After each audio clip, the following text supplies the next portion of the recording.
ইংরেজি কোনো শব্দের শেষের উচ্চারণ জ এলে কখনো আমি যে লিখবো না, কারণ ইংরেজি কোনো শব্দের শেষে কখনো যে থাকবে না।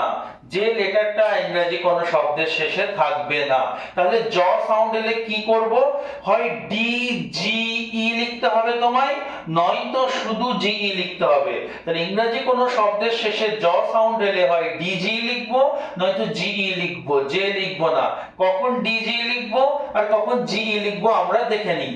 দেখার জন্য তোমাকে জানতে হবে শর্ট ভাওয়েল সাউন্ড গুলো। শর্ট ভাওয়েল সাউন্ড কি? ভাওয়েল সাউন্ড দু প্রকার, একটা শর্ট ভাওয়েল সাউন্ড, একটা লং ভাওয়েল সাউন্ড। শর্ট গুলো মনে রাখো, তাহলেই হয়ে যাবে। শর্ট সাউন্ড ভাওয়েলের কোনগুলো?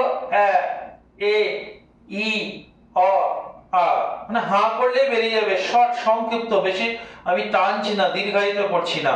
তো এই শর্ট ভাওয়েল সাউন্ড গুলো যদি আসে, তারপরে জ সাউন্ড আসে ইংলিশে, তাহলে তুমি বসাবে ডি জি ই, নয়তো জি ই হবে। যদি শর্ট সাউন্ড না আসে তাহলে জি ই বসিয়ে দেবো জ সাউন্ডে। যেমন দেখো জাজ, জাজ, অনেকে জাজ জে ইউ জে করে দেবে, জে ইউ জে, জাজ কখনোই না, কারণ ইংরেজি শব্দ যে দিয়ে শেষ হয় না। তাই জাজ বানান কি করব? J U D G E.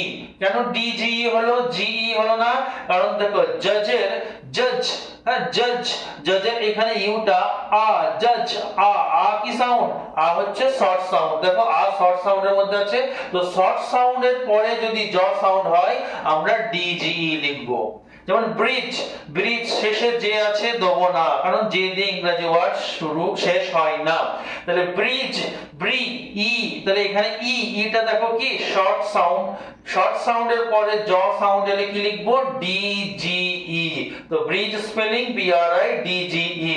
কিন্তু দেখো হিউজ, এটা দেখো হিউজ, হিউ হিউ ইউ, ইউটা কিন্তু কখনো শর্ট সাউন্ড নয়, দেখো শর্টের মধ্যে নেই। তাহলে হিউজ বানানে আমি ডি জি ই লিখবো না, হিউজ বানানে আমি কি লিখবো? জি ই, এইচ ইউ জি ই। যেমন অরেঞ্জ, অরেঞ্জে দেখো এন চলে এসেছে, এন তো শর্ট সাউন্ড নয়, এন তো কনসোনেন্ট সাউন্ড, তাহলে আমরা এখানে ডি জি ই এখানেও লিখবো না। অরেঞ্জ স্পেলিং কি লিখবো? শেষে জয়ের জন্য জি ই, অরেঞ্জ। আশা করি প্রত্যেকটা বুঝতে পেরেছো। সুন্দর করে নোট ডাউন করে নিও। Thank you.